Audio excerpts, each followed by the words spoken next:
So the WWE Draft 2023 has finally concluded. And of course, WWE keep doing this crap. I hate when WWE can't commit. It's funny how this works. You're a WWE free agent if you're either the biggest superstar or the biggest jobber. You give value by increasing the ratings or making someone else look good on both shows. Now I can't complain about the draft picks too much because there's not that much to complain about. I feel like it's all okay. But you know, having guys like Brock Lesnar not being drafted, Logan Paul not being drafted, I don't like that. I feel like if you're going to commit to a draft, please commit to a draft. For me, the highlight was actually what happened after the show. Grayson Waller getting drafted to SmackDown and holding back tears pretty much. Absolutely love to see it. Such a unique character. I feel like he has a lot to give to the WWE. And I also loved seeing the WWE World Heavyweight Championship in almost every draft shot. I don't know about you guys, but this championship just keeps looking better and better every time we see it. But welcome back to another episode of Greatness of Raw, the first video in a new studio. So this is literally like a dream come true for me. I've changed like 5 studios, but it was never comfortable because there was always people around. This is basically a building, a separate huge building in my backyard. So there is a kitchen, there is a toilet. This is a pretty normal sized studio. Almost nothing is finished yet, but now I can record and it's all good. Of course, the show kicks off with Triple H and he announced that Brock Lesnar is a free agent. I feel like that was always the case, so nothing is going to change. But again, I'm very picky with these things, so I'm kinda disappointed. He showed us the World Heavyweight Championship, explained the rules, and we got the first round of the draft picks. Rhea Ripley is staying on Raw as a SmackDown Women's Champion. You know what that means?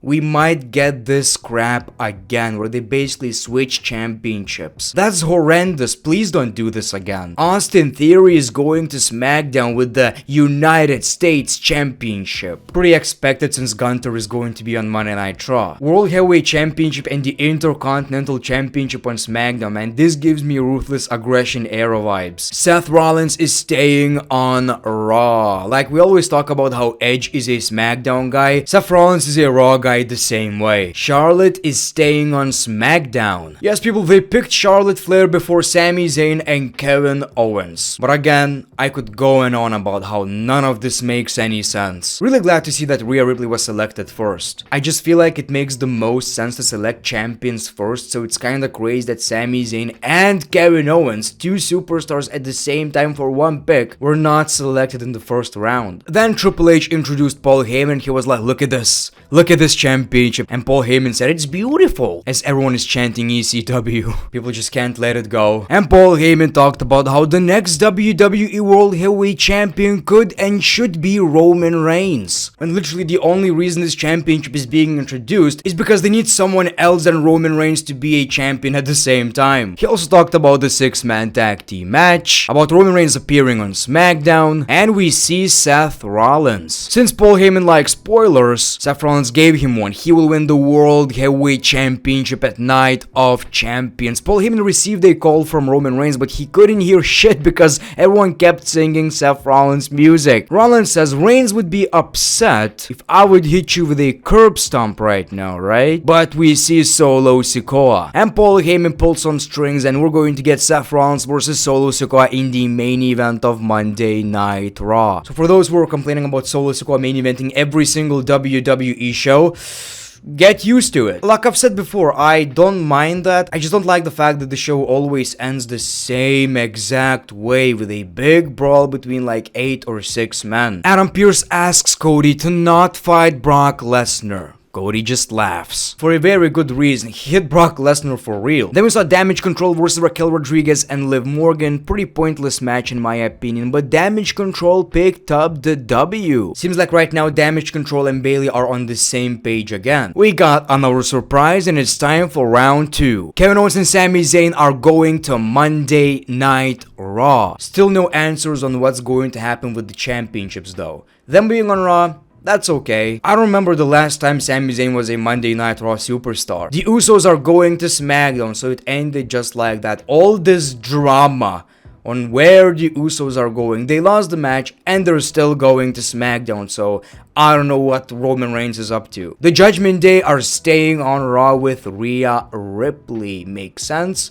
Good, you can't draft everyone, because if you draft everyone, then we have literally the same show with a different color. LWO are staying on SmackDown. Kind of a missed opportunity on not having the Judgment Day and LWO on the same brand, right? Then we saw Ricochet and Braun Strowman versus the Alpha Academy in a very short match, in which of course Braun Strowman and Ricochet won. Kind of disappointed with that, since I'm a big fan of Chad Gable's work lately. Time for another draft. We see Shawn Michaels and Adam Pearce, but before they announced anything, we see Brock Lesnar. I don't know about you guys, I absolutely love this new look on Brock Lesnar. My man looks like a cowboy killer. How it feels to be looking at the only cowboy in the state. We see a bunch of security guards, and Brock Lesnar says it's gonna take a lot more men. Cody attacks Brock Lesnar from behind, and that punch was real because he busted open Brock Lesnar. Ah man, if I was Cody, I would retire just about right now.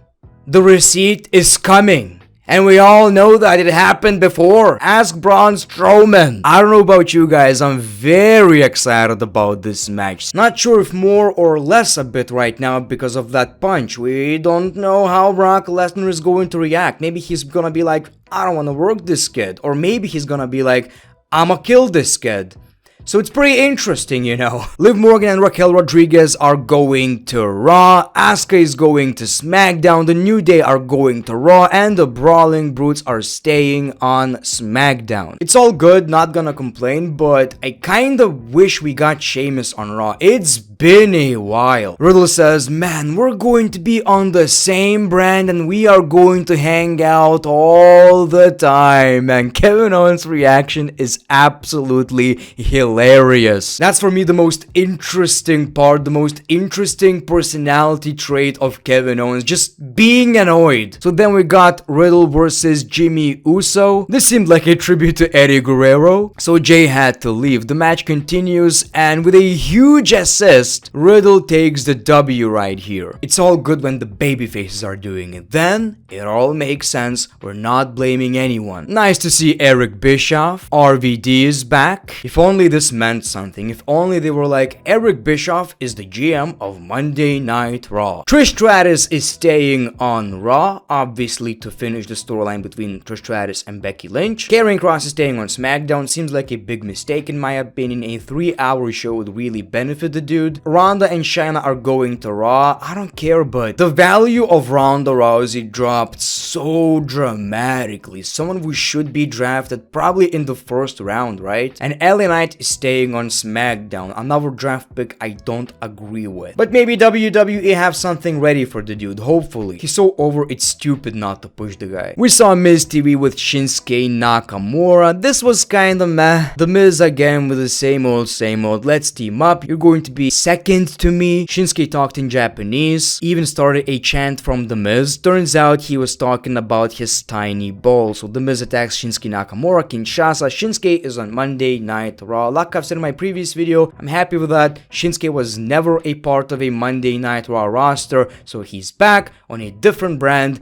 Probably going to do wonders for the dude. We saw Omos beating up a random ass jobber. Awesome. Time for another draft round. Braun Strowman and Ricochet are going to Raw. Seems like they're still going to be a tag team. Pretty awesome. They're not doing anything anyway. Shotzi is staying on SmackDown. Man, WWE's women's tag team division is so random. I was like, isn't she a part of some kind of a tag team? Like, at this point, I don't even know. Bronson Reed is staying on Raw, and Pretty Deadly are going to SmackDown. Haven't seen much of their work, but pretty exciting. Seem like very flashy characters. Then we saw the Judgment Day addressing their matches at WWE Backlash. Again, the highlight is people not allowing Dominic to talk. We see the LWO, and we got a 6-man tag team match. Well, a mixed 6-person tag team match. This was pretty good. Seems like a match they could literally, you know, put on WWE Backlash because the crowd would absolutely love it here. But anyway, the heel team won won the Judgment Day with the W on Monday Night Raw. And people, it's time for the final WWE draft round. We see Teddy Long and JBL again. This time Teddy Long announced SmackDown's draft picks, which makes a lot more sense. Alpha Academy are staying on Raw. Push them now, please. Rick Boogs is going to SmackDown. It's like, that's what I'm talking about. Someone picked Rick Boogs and they were like, Ziggler? Nah. Kitana Chance and Kaden Carter are going to Raw, and Cameron Grimes is going to SmackDown. So these were the last televised draft picks. Pretty okay. I actually preferred the first night of draft pick, but again, it was kinda bad, so this was the same thing. Watching the same thing again, not a big fan. Can't they just announce these draft picks at once? Like, who gives a shit? It's not entertaining. Like, back in the day, we used to get matches, computer, excitement, randomness. Man, it was great. Is it really that entertaining to watch someone announce draft picks? Like, people who are not even in the company? Like, if I would see general managers, it would be interesting because I would be like, okay, that's why Paul Heyman wants this guy on the roster. And then we see, Eric Bischoff or someone, striking back. And Paul Heyman is mad that they got Rick Boogs. And now it's like, yeah, well, okay, who picked it?